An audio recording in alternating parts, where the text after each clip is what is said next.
Happy New Year. I hope you had a wonderful holiday season and your year is off to a great start.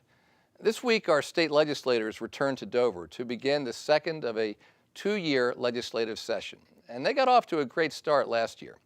They passed, and I signed into law, a number of efforts in areas that are critical to our state's success.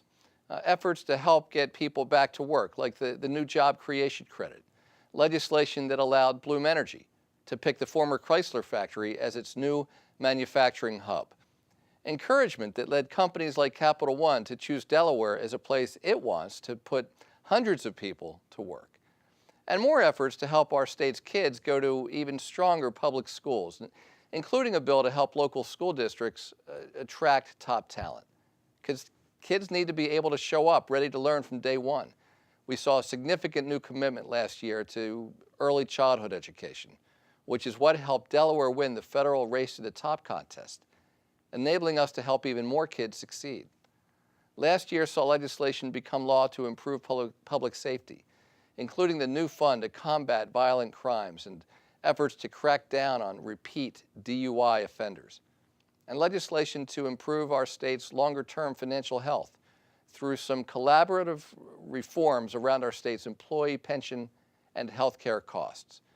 We also saw the passage of another responsible and balanced budget, one that responded to financial challenges while making clear that our state's top priority remains economic growth.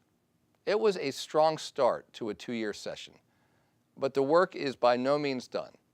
The next few weeks, whether it's through individual bill filings or my State of the State message or the presentation of another balanced budget proposal and the investments that it will make in Delaware, through many different efforts and ideas, we'll be working with the legislature to unveil some new initiatives so that we keep making progress on core issues to create jobs, improve schools, and govern responsibly.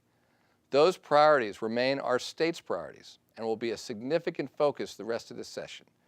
I know how seriously our legislators take their responsibility to serve their constituents and how committed they've been to finding ways to work together to get things done, instead of letting smaller differences derail results.